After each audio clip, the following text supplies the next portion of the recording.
Mojang just added support officially for even more dimensions. What this potentially means for the deep dark dimension? Absolutely flipping insane. Though, and alongside that, we've got a new structure, brand new sulfur cube mechanics, and even ziplines to dive into today. In honor of one of the greatest moments of all time, big like goal, just like our current subby goal, 2 million, let's go for 2,000 likes.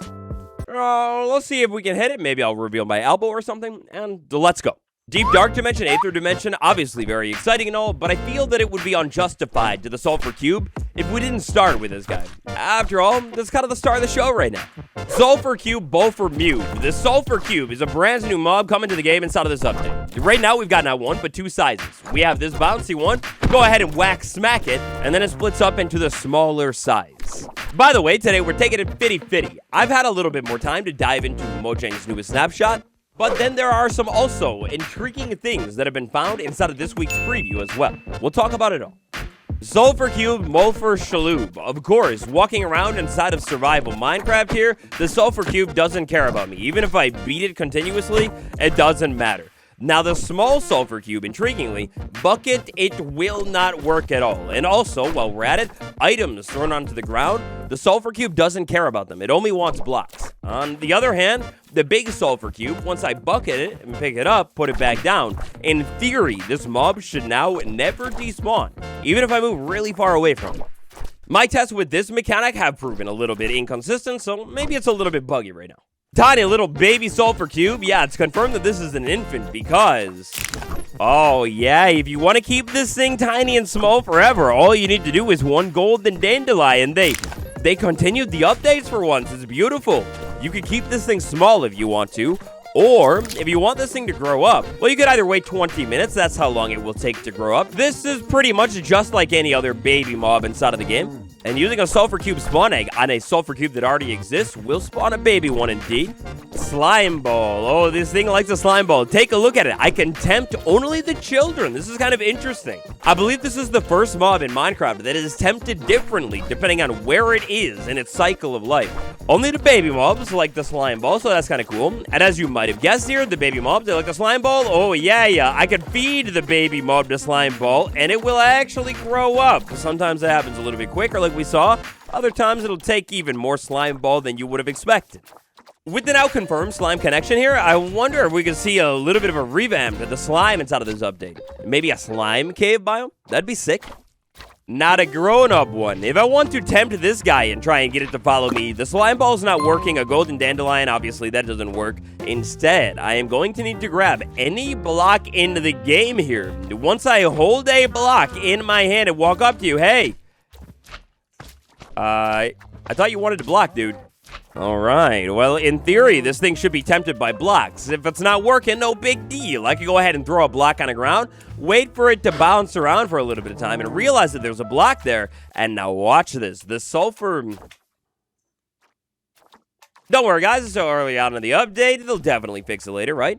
Blocks. Let's say I had some. If I were holding blocks inside of survival Minecraft, in theory, the Sulfur Cube should be tempted by them. And then, oh, there we go. Now you're doing it. The Sulfur Cube will actually follow you if you are holding basically any block in the game inside of your hand. So now I'm holding a dirt block. Give it a second. Yeah, there we go. Now you're interested in me again, and it'll follow me. Now, if I had a block on the ground, interestingly, the Sulfur Cube will also pathfind over towards them and then eat them on its own. So this process can be automated a little bit here. It's pretty sweet. If I have a block in my hand and there's already a block in the Sulfur Cube, you can straight up swap it out just like you can on Bedrock. No need to shear the mob or anything like that. So yeah, you could probably use some kind of machine with like blocks being dropped on the ground and maybe hoppers and then pistons to shove these things around once they pick them up. Yeah, you could probably invent some kind of really cool contraption here with like the different Sulfur Cubes. Because of some beautiful dispenser functionality that we have here too, you could even use the dispenser to remove blocks from the Sulfur Cube too. It's pretty cool. Next up here, back into my single biome Sulfur Cave world, I'd like to take another look at this biome real quick, because this place it is very, very interesting, and shame on me, how could I? This is one of the most crucial details about this biome. Don't worry, I've taken it into my own matters. I haven't eaten in a while, so, you know, I don't know, it just feels fair. I was so excited on day 1 of the snapshot just to have Vulcan rendering in the game that I completely forgot about a very interesting mechanic with the sulfur biome. Options, world options. As long as I'm not on peaceful difficulty and I'm inside of the sulfur cave biome, I move around, I wait around. Before too long, if I am lucky, we should have hostile mobs beginning to spawn here. Any minute now. Aha, there we go. We've got a couple of hostile mobs spawn over here. So first off, as we can see, creepers and things like skeletons, zombies, oh my, they will all spawn inside of this biome just like they usually would in all the other biomes. That's kind of lame. Now, excuse my poor luck here. I'm not having much of it. Oh, man. Inside of this biome, cave spiders will spawn in place of all spiders that spawn. Oh, dude, not only does it make you nauseous, but the biome poisons you too? Oh, that's terrible, dude. It's straight up nasty. Now, look, let's freeze frame for a minute here and think about the survival connotations of this. We're going to have water that we need to run around and dodge, not jump into. Poisonous spiders that we absolutely do not want to hit us. But then in the meantime, skeletons, zombies, and creepers will all spawn and try and attack me too. Bro, that's actually maybe a little bit too much. Maybe Mojang hates us or something, I don't know, but I feel like skeletons and zombies should not spawn in this biome, and maybe only creepers and the cave spiders spawn here.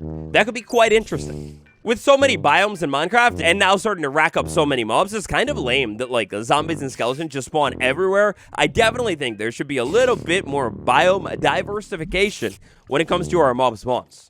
Instead of a more normal survival world, it has now been confirmed that the sulfur cave biome can generate not only deep down inside of your world, but also pretty high up too. Now, obviously, it will not always happen here, but if you have an area in your world that maybe turns into a little bit of a larger hill or a mountain, there is the chance that a sulfur cave will generate straight up inside of the side or the inside of the hill. Like, for example, here we have a sulfur cave biome all the way up at a Y90 something. Oh, no, it actually gets even higher up. Sulfur cave all the way at 100 something. And just like with all of our other cave biomes, if generation gets lucky and allows it, you could actually have sulfur cave biomes exposed to the surface as well, just like this one here. Now, as we know, on the surface, there is an indicator that will tell us, hey, look, buddy, sulfur cave here. From my experience here, I'm not sure if this is an actual thing or not, but at least it seems like anytime I'm able to find a sulfur cave that is maybe underneath something with a little bit more features already in place, a forest, a mountain, I tend to see way less sulfur pools. Meanwhile, let's pretend the sulfur cave happened to be under this plains biome, then I would probably anticipate seeing quite a few springs pop up. Whoa, hold on a minute. This village, it's kind of perfect, man. That's really nice looking. By looking at the files inside of this drop, it is now confirmed that the first structure added to Minecraft in about 2 years, oh baby, it's here. You know, I miss the days when Mojang was adding structure after structure. Almost every update had one. It was so fun to take them apart piece by piece and, you know, like take a look at them. And so, that's exactly what I had to do for the Chaos Cubed update. In total, we have 10 different versions of the sulfur spring that can generate inside of your world right now. These different versions are categorized by size. Now, for the most part here, most of these sulfur springs are going to be made up of almost entirely of sulfur blocks and a little bit of water, and also potent sulfur in here, so we can get these really cool noises. And the really cool bubble effects as well. Now, these sulfur springs right here, they are all hand-built, or were all hand-built by the Minecraft developers. And they will sometimes have magma blocks inside of them too. Sneaky, sneaky. So the next time you're playing inside of your world, make sure you send a big shout out to the Minecraft developer who is building every single seed, because wow, 10 versions of the cube thing to build it, every single seed. So those 4 right there that we just took a look at, these are all of the small sulfur springs. Now we go ahead and bump things up a little bit. They get slightly larger to the medium sulfur spring. Now, as we can see here, these structures, in all honesty, or like in themselves, or whatever you want to say it as, they are not that interesting, but they are all different, so that's kind of cool. I still definitely think that maybe we should add a little bit more color to these things, even if it's not realistic. A little bit of cinnabar here, man. But anyway, this one is a large spring. With the large springs, we now get water that is a little bit deeper, and take a look at that. Not 1, but 2 potent sulfur. Man, you hit the stinky jackpot with this one. Moving over, the second large one. Oh, it's practically a mountain, man. It's like 3 times the height of me, which is pretty tall to begin with. And then, last but not least, we have what is called extra large sulfur spring. There is only one of these really big ones, and I mean, yeah, it is pretty big. I still definitely think that we could even see larger ones in this. It would be nice, and definitely a little bit of color variation on the outside of the spring too. But I mean, hey, if this is how it stands, at least it's cool to see something like it, right? Next up, Ziplines. So as I'm sure you've seen, there are so many interesting creations that have been made by the community over this past week or so since the addition of these mobs over on Bedrock Edition. On Java Edition, the mobs do function a little bit differently, but they're still pretty sick. For example here, I want to show you a little contraption that I went ahead and whipped up. I'm going to show you this contraption at 100% survival first, then I'll show you real quick how I set it up. Here I've got a pig inside of a chest boat. If I go ahead and tap this button, whoa, I zipline right across the other side. If I go ahead and do the same exact thing, tap the button, oh man, it's a cool zipline that will effectively be able to move me back and forth from one side all the way to the other side consistently, reliably, and very easily every single time. Now the mechanics here, here's what I've got set up. Above the ground, however high you'd like to build it, we're going to start by building a 5x5 platform. That's what I've done, with slabs down there in the middle. I think it works a little bit better. Then, exactly 5 blocks above this right here, we're going to put glazed terracotta. I put 3 of them, and then on top of that, we'll need a sulfur cube with any kind of ice inside of it. Then I've got essentially 2 different circuits going on here, very simple. We've got a sticky piston with a slime block. This is basically our cube bouncer. Down here, I've got a simple activation switch. When I hit the button, the lamp lights up, observer sees it, fires the piston, and then when it unlights, same thing, and pulls the slime block back. Now, on the other side, when this cube is sent down, I need a way to stop this thing from just bouncing off the wall and going back. So I've got a pressure plate that is tripped by the cube when it runs in. Redstone dust, redstone dust, redstone dust, and then a repeater set on 1 delay with a piston.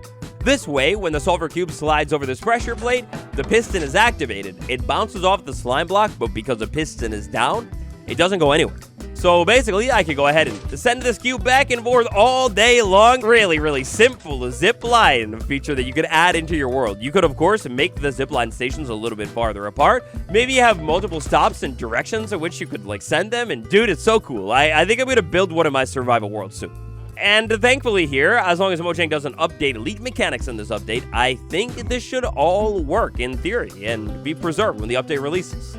Piece of advice that I really have here for you when you're setting this up: get a pig inside of a boat. That's how you need to ride it.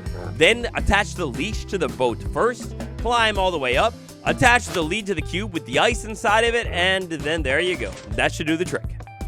Oh yeah, I've got obsidian on the side over here too, so the slime block doesn't grab it and move it. You could probably use glazed terracotta if you don't like obsidian. Last things last today, dimension update. Mojang is cooking. So look, obviously here inside of the sulfur drop, I don't think we're going to have a brand new dimension, but the rumors suggest that a dimension update very well could be on the menu later this year. And look, one of the biggest signs for that being a reality just was added to the game. Inside of the experimental technical updates inside of the newest preview, class, dimension registry, added method, register custom dimension to allow registrations of new dimensions inside of the preview. And then there's a startup event to actually make these things possible when you load up the game. Look, man, if Mojang were planning on adding a dimension to the game later this year, maybe alongside the release of Dungeons 2, well, you'd want that experimental functionality to be in the game much earlier on so you could work out the bugs, right? You'd also need both versions of the game to fully support it. Minecraft Java already has and has for years. Now Bedrock Edition is? Oh, it's just a coincidence? No way, man. You're wacky. Get out of here with that nonsense. Even more proof that the dimension update, it's real. Anyway, besties, that's all I've got for you today. Smash like, subscribe, Chaos Cubed forever. If you haven't yet, check out the Ancient City video because I think that might have something to do with this new dimension.